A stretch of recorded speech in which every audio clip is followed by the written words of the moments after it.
This is Karun Kumar. Welcome to our channel. Let's learn today.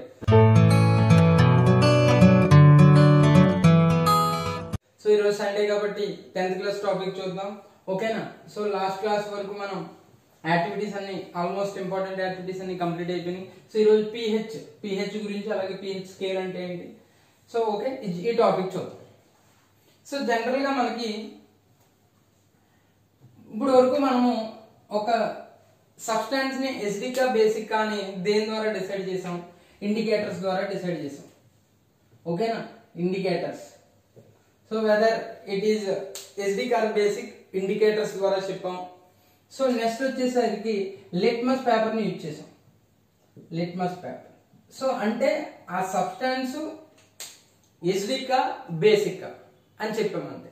కానీ ఈ pH scale ని use చేసి మనం యూజ్ చేసి ఆ సబ్స్టాన్స్ హైలీ ఎసిడికా, ఓకే, సో ఎసిడిక్ లో మళ్ళీ హైలీ ఎసిడిక్ అంటే strongly acidic nature, weak acidic nature, okay, లేకపోతే slightly acidic nature, slightly acidic. అలాగే బేసిక్ లోకి వచ్చేసరికి highly basic or slightly basic. Next acidic nature, basic nature అంటే మీడియం రేంజ్ అన్నమాట.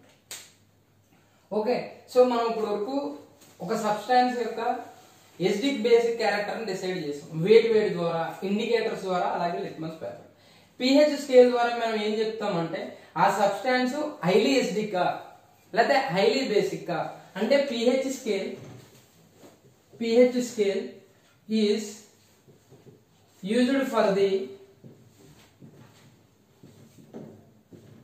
measurement of H plus ion concentration in solution. So ఈ pH scale ఎందుకు ఉపయోగపడుతుంది అంటే it is used for the measurement of ఒక solution లో H plus ion concentration ని మనము చెప్పడానికి పిహెచ్ స్కేల్ అనేది ఉపయోగపడుతుంది. సో అసలు పిహెచ్ అంటే ఏంటి? PH means so P stands for potenz. Power అంటాం. It's a German word, means power. Okay, so H means hydrogen అంటే పవర్ ఆఫ్ హైడ్రోజన్. ఒక సొల్యూషన్ లో హైడ్రోజన్ అయాన్ కాన్సంట్రేషన్ ఎంత ఉంది, ఆ సొల్యూషన్ లో హైడ్రోజన్ అయాన్ కాన్సంట్రేషన్ ఎంత ఉంది, అదే పిహెచ్. ఓకేనా? So pH definition, pH defines or means negative logarithm of H plus ion concentration is called pH. So pH is equal to minus log H plus. So concentration of H plus. So negative logarithm of logarithm ki negative H plus ion concentration. This is the formula for pH. So pH ni vidhanga calculation chestam. pH ane concept ni introduce chesinatuvanti scientist Sorensen.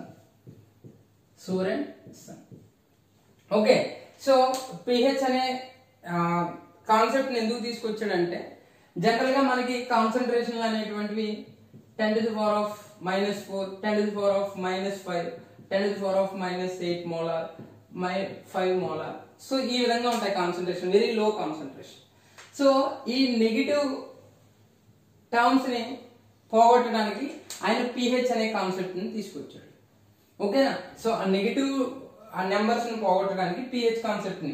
So pH అంటే just pH అంటే ఒక number అంటే 1, 0 లేకపోతే 1 నుంచి 0 నుంచి 14 దాని range ఎంత, pH range ఎంత? PH range 0 to 14. సో అంటే ఇక్కడ చూడండి pH.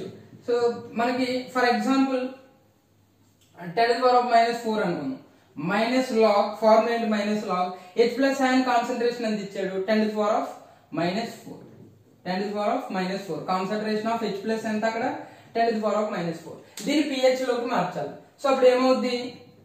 -4 minus of 4 log 10 okay so కాబట్టి 4 log 10 అంటే 1. సో pH ఎంత దానిది 4 అన్నమాట. ఆ సొల్యూషన్ యొక్క pH ఎంత అప్పుడు 4. సో 10⁻⁻4 ఎలా కన్వర్ట్ అయిపోయింది pH 4.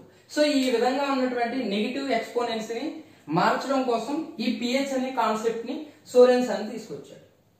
ఓకేనా, కొంచెం అర్థం చేసుకోండి. సో లోయర్ స్టాండర్డ్ కొంచెం అర్థం కాదు ఇది. సో ఇక్కడ మనకి జనరల్ గా pH ఎందుకు అంటే ఈ H+ అయాన్ కాన్సంట్రేషన్ ఒక సొల్యూషన్ లో H+ అయాన్ కాన్సంట్రేషన్ చాలా తక్కువగా ఉంటాయి. సో 10⁻⁻8 10⁻�9 ఈ రేంజ్ లో ఉంటాయి. సో వాటిని ఒక నెంబర్స్ లో ఇలాగా 1 2 3 4 5 6 అప్ టు 14 సో ఈ నెంబర్స్ లో మార్చడం కోసం ఈయన ఈ pH అనే కాన్సెప్ట్ ని ఇంట్రడ్యూస్ చేశాడు. సో దాని ఫార్ములా ఏం చెప్పాడు, డెఫినేషన్ ఏం చెప్పాడు, first negative logarithm of negative అంటే మైనస్ సైన్ కదా, logarithm of H+ ion concentration కాబట్టి ఇలా బ్రాకెట్ లో ఉంచుతాం. Okay so H+ ion concentration ఇస్తాడు, pH ని క్యాలిక్యులేషన్ చేయమన్నాడు. H+ అయాన్ కాన్సంట్రేషన్ ఎంత 10⁻⁻4. సో కాబట్టి మైనస్ లాగ్ 10⁻⁻4 10⁻⁻4. సో కాబట్టి -4 ముందరకు వస్తుంది కాబట్టి -4 log 10 వాల్యూ 1. ఓకే కాబట్టి minus into minus plus, so 4 into 1 4. కాబట్టి ఆ సొల్యూషన్ యొక్క pH ఎంత 4. కాబట్టి pH రేంజ్ ఎంత అంటే మనకి 0 to 14. ఏంటంటే 0 to 14. Okay so pH definition, pH scale ఎందుకు యూజ్ చేస్తారు అంటే ఈ 0 to 14 జనరల్ గా ఈ రేంజ్ ఎంత ఉంటది 0 to 14 ఉంటుంది. 0 to 14. సో ఇక్కడ మనకి ఇంకొక పాయింట్ చూడండి. Okay so from 0 to 7 acidic అంటాం, ఎసిడిక్. ఓకే 7 అంటే న్యూట్రల్, 7 to 14 అంటే 7 న్యూట్రల్ కదా, 8 to 14 బేసిక్. ఓకేనా సో ఈ pH రేంజ్ లో 0 to 7 ఉంటే ఎసిడిక్ నేచర్ అంటాం. ఓకే సో 7 అంటే న్యూట్రల్, 8 to 14 అంటే బేసిక్. ఓకే pH రేంజ్ వచ్చేసరికి 0 to 14. ఓకే మనకి pH కనుక సో ఒక సొల్యూషన్ ఏదో ఒక సొల్యూషన్ నువ్వు ఎసిడిక్ కా బేసిక్ కా అని తెలుసుకోవాలనుకుంటున్నావు. సో కాబట్టి అక్కడ pH అనేది ఫర్ ఎగ్జాంపుల్ 6 చూపెట్టింది అనుకున్నాం. ఓకేనా pH అంటే ఇక్కడ pH స్కేల్ ఎలాగా మనం చూస్తామంటే అంటే ఈ pH ని ఎలా క్యాలిక్యులేషన్ చేస్తామంటే యూనివర్సల్ ఇండికేటర్ అంటాం. యూనివర్సల్ ఇండికేటర్ సో అంటే ఒక 0 to 14 అంటే 0 1 2 3 4 5 6 7 8 9 10 12 13 ఒక pH పేపర్ ఉంటుంది ఇలా అప్ టు 0 నుంచి 14. సో ఒక్కొక్క pH రేంజ్ కి ఒక్కొక్క కలర్ ఉంటుంది. ఓకేనా సో దీనికి ఒక కలర్ ఉంటుంది, 0 కి ఒక కలర్ ఉంటుంది, సో 1 కి ఒక కలర్ ఉంటుంది, 3 కి ఒక కలర్ ఉంటుంది, సో 4 5 అలా 14 కి డిఫరెంట్ కలర్స్ ఉంటాయి. యూనివర్సల్ ఇండికేటర్ అంటే so it is a wide range of colours. pH ranges from 0 to 14. Wide range of colours. So ఇలా ఒక్కొక్క నెంబర్ కి ఒక్కొక్క కలర్ ఉంటుంది. నువ్వు సొల్యూషన్ తీసుకున్నావు, ఈ యూనివర్సల్ ఇండికేటర్ ని ఒక పేపర్ అన్నమాట, pH పేపర్ అంటాం. నువ్వు దేనిదైతే pH క్యాలిక్యులేషన్ చేయాలనుకుంటున్నావో ఆ సొల్యూషన్ లో డిప్ చేస్తావు. ఓకే సో ఫర్ ఎగ్జాంపుల్ మనకి ఇక్కడ 6 అనుకుందాం. సో 6 కి ఏ కలర్ అయితే ఉందో ఆ కలర్ హైలైట్ అవుతుంది అక్కడ. ఓకేనా సో అక్కడ హైలైట్ అయినప్పుడు సో అప్పుడు నువ్వు pH ఏమని చెప్తావు 6. సో ఇందులో మనకి జనరల్ గా మనకి 0 to 3 అంటే హైలీ ఎసిడిక్ అంటాం, హైలీ ఎసిడిక్. ఫ్రమ్ మళ్ళీ ఇందులో 0 to 3 అంటే highly acidic nature, highly acidic. So ఇంకా 4 to 7 అంటే ఎసిడిక్ అంటే బాగా ఎసిడిక్ నేచర్ బాగా ఎక్కువ ఉన్నట్టు కాదు, slightly acidic or weekly acidic అంటాం. సో 7 అంటే న్యూట్రల్. 7 అంటే ఏంటండి న్యూట్రల్. అంటే ఈ pH వాల్యూస్ ని బట్టి మనం ఎసిడిక్ బేసిక్ కాదు, అది weekly acidic strongly acidic highly acidic లేకపోతే వీక్లీ బేసిక్ స్ట్రాంగ్లీ బేసిక్ కూడా చెప్పొచ్చు.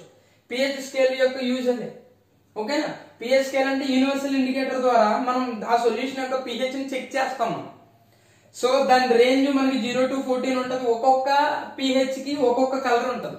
ఈ pH పేపర్ నువ్వు ఏ సొల్యూషన్ యొక్క pH క్యాలిక్యులేషన్ చేయాలనుకుంటున్నావో ఆ సొల్యూషన్ లో నువ్వు డిప్ చేయాలి.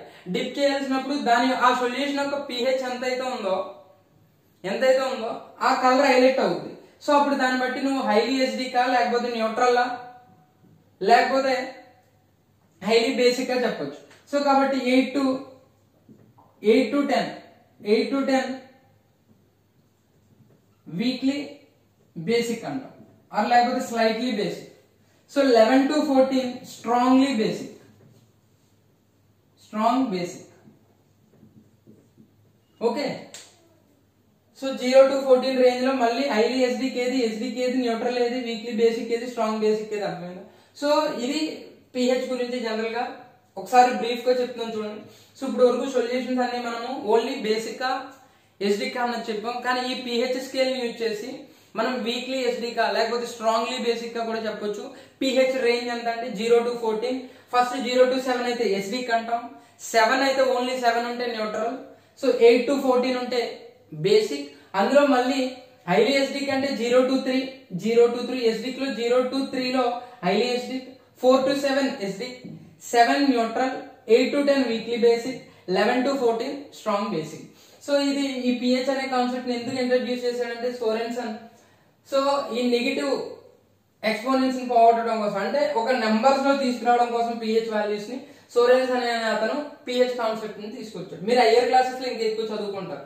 ఓకే, సో కాబట్టి pH scale is used for the measurement of H+ ion concentration in a solution. So H+ ion concentration ని మెజర్ చేయడానికి ఉపయోగపడుతుంది. So pH means potential of hydrogen, potential means power. So pH definition ఏంటి? Negative logarithm of H+ ion concentration. Formula ఏంటి? pH is equal to -log H+. So ఇది pH గురించి. Okay, so ఇప్పుడు pH అంటే ఏంటో చూసాం. సో నెక్స్ట్ మీకు NCERT textbook లో కొన్ని pH రేంజెస్ ఉంటాయి, ఒక టేబుల్ ఇచ్చి. సో ఆ pH రేంజెస్ యాక్టివిటీ చేయాలి అది. ఓకే, సో నెక్స్ట్ వచ్చేసరికి what is the importance of pH in our daily life. Importance of pH in our daily life.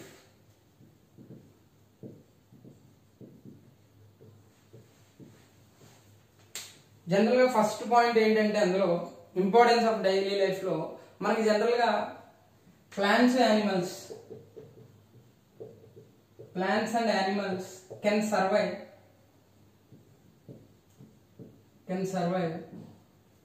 narrow range of pH.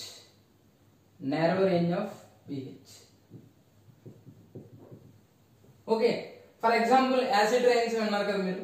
What are acid rains? So మనకి general గా so ఈ మధ్యన acid rains ఎక్కువైపోయింది ఎందుకంటే pollution వల్ల.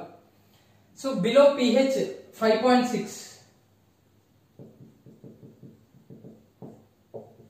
Rain water యొక్క pH ఎంత ఉంటది? 5.6, బిలో 5.6. సో అటువంటి రైన్స్ ఏమంటాం? యాసిడ్ రైన్స్ అంటాం. Acid rains.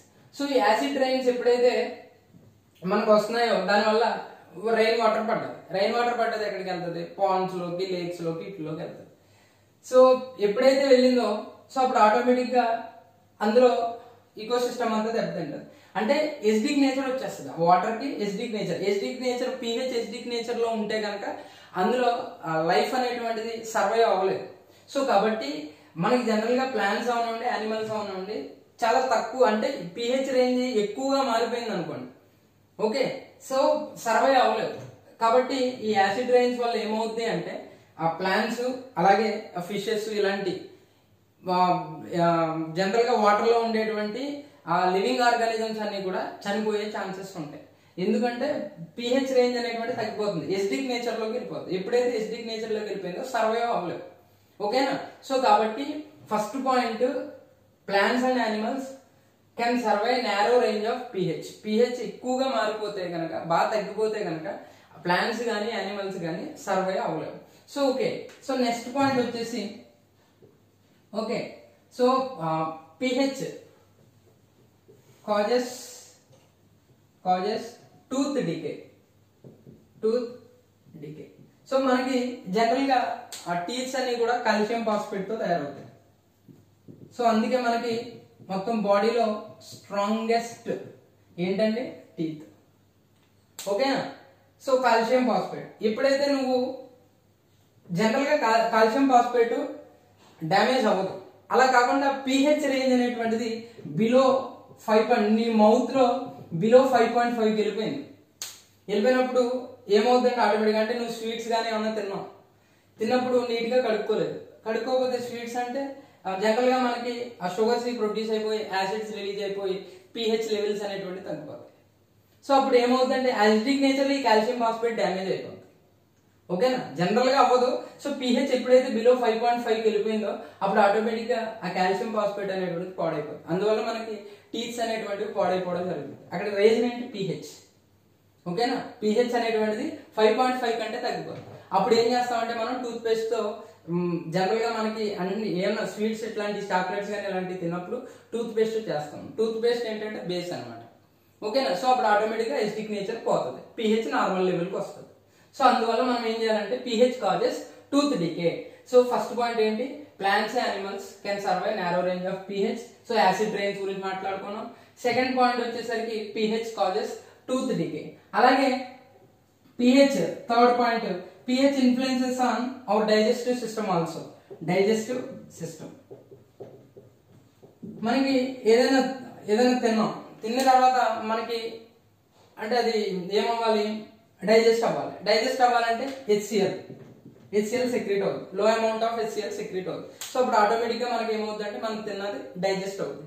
సో ఒక్కొక్కసారి ఏమవుతుందంటే సో సరిగ్గా అరగకపోవడం ఇట్లాంటి ప్రాబ్లం వచ్చినప్పుడు ఏమవుతుందంటే ఈ HCl అనేటువంటిది ఎక్కువగా సెక్రెట్ అయిపోతుంది. అప్పుడు ఆటోమేటిక్ గా మనకి ఏమొస్తుంది? ప్రాబ్లం ఎసిడిటీ ప్రాబ్లం వస్తుంది. ఓకేనా? అంటే pH లెవెల్ బాగా తగ్గిపోయింది అనమాట. మన స్టమక్ లో ఏమవుతుంది? pH లెవెల్ బాగా తగ్గిపోతుంది. సో ఎప్పుడైతే తగ్గిపోయిందో అప్పుడు మనకి పెయిన్ వస్తుంది, స్టమక్ లో పెయిన్ వస్తుంది, ఎసిడిటీ కింద వస్తుంది అనమాట. గ్యాస్ ఎక్కువ HCl జనరల్ గా నార్మల్ వెరీ తక్కువ అమౌంట్ లో సెక్రెట్ అవుతే మన ఫుడ్ మనం ఏదైతే తీసుకున్నామో అదంతా కూడా డైజెస్ట్ అయిపోతుంది. అలా కాకుండా ఇంకొకసారి HCl అంటే మనకు అరగకపోవడం వల్ల HCl ఎక్కువగా సెక్రెట్ అయిపోయి ఎసిడిటీ ప్రాబ్లం వస్తుంది. అంటే pH బాగా లో లెవెల్కి వెళ్ళిపోతుంది అనమాట, ఎసిడిక్ నేచర్కి వెళ్ళిపోతుంది. సో అప్పుడు ఎసిడిటీ అంటాం. ఆ ప్రాబ్లమ్ ని మనం ఏమంటాం? ఎసిడిటీ. సో అప్పుడు ఏం తీసుకుంటాం అంటే జనరల్ గా అక్కడ కూడా pH ఇన్ఫ్లుయెన్స్ అయింది. pH బాగా తక్కువకి వెళ్ళిపోయింది, ఎసిడిక్ నేచర్కి వెళ్ళిపోయింది. సో కాబట్టి అక్కడ యాంటాసిడ్స్ వాడతాం. యాంటాసిడ్స్ అంటే జనరల్ గా మనకి బేస్ తీసుకుంటాం అనమాట టాబ్లెట్. ఎసిడిటీ కాబట్టి ఎప్పుడైతే బేస్ టాబ్లెట్ తీసుకున్నామో for example magnesium hydroxide, milk of magnesium అంటాం. సో ఇట్లాంటి యాంటాసిడ్స్ టాబ్లెట్స్, అలాగే సోడియం బైకార్బోనేట్, ఇలాంటి యాంటాసిడ్స్ అంటే to prevent the acidity. So ఎసిడిటీని ప్రివెంట్ చేయడానికి యాంటాసిడ్స్ తీసుకుంటాం. సో అది జనరల్ గా బేస్ అవుతుంది. ఎందుకంటే మన స్టమక్ లో ఆల్రెడీ యాసిడ్ ఎక్కువగా సెక్రెట్ అయిపోయింది కాబట్టి మన స్టమక్ లో న్యూట్రల్ అవ్వాలి కాబట్టి మనం ఏం చేస్తాం? బేస్ ని కలుపుతాం. యాసిడ్ ప్లస్ బేస్ అయ్యి అప్పుడు ఏమవుతుంది? మనకి పెయిన్ నుంచి రిలీఫ్ వస్తుంది. ఇక్కడ కూడా ఇన్ఫ్లుయెన్స్ చేసింది ఏంటి? pH. అలాగే soil, pH of the soil. So general గా మనకి ప్లాంట్స్ సర్వైవ్ అవ్వాలంటే న్యూట్రల్ pH ఉండాలి. అంటే 6.5 to 7 రేంజ్ లో ఉండాలి. ఓకేనా? సో ఈ రేంజ్ లో ఉంటేనే అక్కడ ప్లాంట్స్ అనేటువంటివి సర్వైవ్ అవుతాయి. లేకపోతే అక్కడ కూడా ఆ సాయిల్ లో కూడా సర్వైవ్ అవ్వవు. ఎప్పుడైతే ఈ pH లెవెల్ అనేటువంటి తగ్గిపోయిందో అప్పుడు ఆటోమేటిక్ గా అక్కడ ఏమవుతుందంటే ప్లాంట్స్ అనేటువంటివి సరిగా గ్రోత్ అవ్వవు. ఓకేనా? సో కాబట్టి ఇట్లాంటి చోట ఏం చేస్తారంటే కాల్షియం హైడ్రాక్సైడ్, సో ఆ సాయిల్ లో ఏం చేస్తారు? కాల్షియం హైడ్రాక్సైడ్ ఇట్లాంటివి యాడ్ చేస్తారు. అప్పుడు ఆటోమేటిక్ గా pH ఏమవుతుంది? ఇంక్రీజ్ అవుతుంది. ఓకేనా? సో కాబట్టి మన డైలీ లైఫ్ లో pH ఎంత ఇన్ఫ్లుయెన్స్ చేస్తుంది. Okay, plants and animals, acid rains. Next point pH causes tooth decay and also digestive system. And then soil, pH of the soil. ఇది pH గురించి. ఓకే.